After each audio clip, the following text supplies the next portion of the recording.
terminar de hablar sobre el feminismo en el Islam, les presentaré un corto vídeo que explica más en detalle su lado feminista.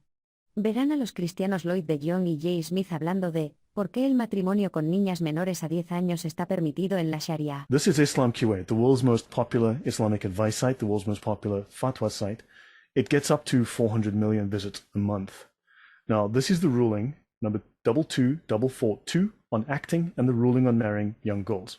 It was published on the 30th of June, 2002. Let's have a look at what it says. So here's the question. What is the ruling on acting in movies, which we're not interested in? But the second question, why in Islam are you allowed to marry children, girls of age below 10, without their permission, a Muslim asks. And it says here, can you justify this ruling of Islamic child marriage? And of course, the answer is on the fatwa site, praise be to Allah. And he states here, second, marrying a young girl before she reaches the age of adolescence is permitted in the Sharia. Indeed, it was narrated that there was scholarly consensus on this point.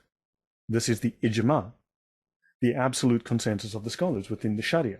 So you can marry before the age of adolescence. This is permitted in Sharia, and there is scholarly consensus. And then he quotes Quran 65:4. And those of your women as have passed the age of monthly courses, for them the iddah, the prescribed period, if you have doubt about their period, is 3 months. And for those who have no courses, i.e. they are still immature. In other words, they are prepubescent. Their iddah, prescribed period, is 3 months likewise. So now we have confirmation from the fatwa of these sheikhs on Islam QA that this verse means that these these children are immature. In this verse, we see that Allah has made the iddah in the case of divorce of a girl who does not have periods because she is young and has not yet reached puberty, 3 months. This indicates that Allah has made this a valid marriage. Then they quote the hadith. So you've got the Prophet married her when she was 6. He consummated the marriage with her when she was 9. That is narrated by Da'if Bukhari and Da'if Muslim. Da'if Bukhari 4840 and Da'if Muslim 1422. And then they continue. The Prophet married Aisha when she was 6 years old and consummated the marriage when she was 9. Narrated in Da'if Bukhari and Muslim. And Muslim says 7 years. Now, it says here, this does not mean that it is permissible to have intercourse with her. This is the question that we're going to resolve by looking in the Sharia. Remember, Islam has a doctrine of lying. It is permissible to lie if it keeps the peace, if it prevents tensions. So bear that in mind, please. Now, let's continue. If the husband and the guardian of the girl agree upon something, in other words, having sex with this girl, that will not cause harm to the young girl, then that may be done. Abu Ubaid said that once a girl reaches the age of 9, then the marriage may be consummated without her consent. Jay, I believe there's a word for having sex with someone without their consent. That's called rape. Yes, correct. And notice it says here, there is nothing in the hadith of Aisha to set an age limit or to forbid it in the case of a girl who is able to have sex before the age of 9. Now I'll pause here. This is the fatwa. We will now go to the Sharia. Any last comment before I continue, Jay? Yeah, just very carefully. I mean, just the viewers can understand why the 3-month wait is even for pubescent. I can understand why those who are post-pubescent, because then you'd want to make sure that there is no child there, that she's not pregnant. But if it's prepubescent, that means, and if she is a virgin, why do you have to wait 3 months? Or maybe that's not important for this particular talk. And we have this law here, this ruling, this ijma, this consensus ruling on topic. Fourth, when a man has had sexual intercourse with a girl under the age of 9 years and has ruptured the part meaning he has torn her vagina open, it is unlawful for him to have further connection with her, but she is not released from her ties if connected with him by marriage or by slavery. This means that he has married her, she's under the age of 9, he has had sex with her, he has destroyed her private parts, and he may have sex with his slave girls, with minor slave girls. That's according to this law.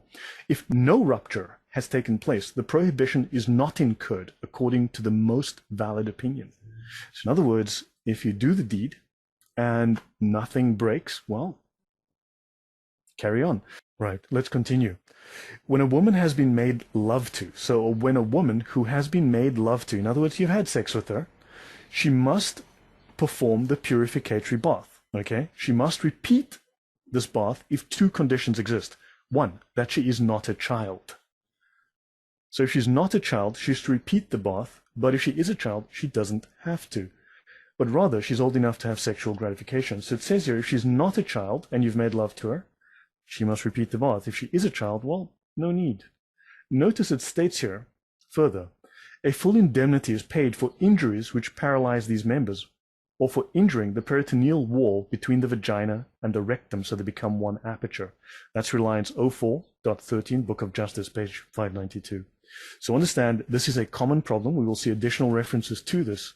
The adult male sexually assaults this child. Remember, infants are legal. Please understand, when I say infants, I mean this is legally defined in Islam as a baby in the cradle. When this happens, you tear the vagina to the anus, and it's called a fistula. And this is a toxic condition that will be with her for the rest of her life. It is horrific. And this is recognized as a problem within Islamic law. Sufficient that they had to pass rulings on it. So let's have a look at fiqh to educate women from this heavenly ornament, the Bahishti Zevar. And this is also known as this book as the Jewels of Paradise, the Heavenly Ornament. It's a favorite with the people of the Indian subcontinent, as well as the Indian Muslim diaspora all over the world. That's on Wikipedia. And it calls itself a comprehensive handbook of fiqh, Islamic rituals and Islamic morals. Let's have a look at this moral sickness. Let's look at this rule here. If a person has sexual intercourse with a minor girl, ghusl, this is the purificatory bath, will not be obligatory upon her. But in order to get this minor girl into the habit, she should be made to bath. I will continue. If a woman is underage, but not so small that if one has intercourse with her, there is a fear of the vaginal tissues tearing to such an extent that the vagina and anus will virtually come together, then, by insertion of the glans of the penis into her vagina, ghusl will become fard on the man if he has reached the age of puberty. However, if there is the aforementioned fear in a very minor girl, they've now created another category. Minor girl, very minor girl, then mere insertion of the penis does not render purification obligatory. And I will add another rule here from this book. If a person whose testicles have been cut off inserts his penis into the back part of anyone or the vagina of a woman, ghusl, now woman, they use this word and I use the word woman loosely, ghusl will be fard, obligatory, on both of them if both are mature. Alternatively, it will be obligatory on the one who is mature. Your thoughts, Jay? What am I supposed to say after that? I mean, these kind of discussions would be subject to enormous ridicule. And I hope they are subject to enormous ridicule. I hope people are listening. We're not making this up. This comes straight out of the Reliance of the Traveler. This comes out of fiqh. This comes out of material that Muslims all over the world are now following. You haven't heard this before, and I know it's shocking to your ears, and that's why we brought it into the public sphere. You did warn us. You were going to talk about things that are difficult to listen to. This is the Bahishti Zevar. This book is an encyclopedia of Islam, dealing in a very simple way with the tenets and principles to practice in day-to-day life. God spare us if this is day-to-day life under the Sharia.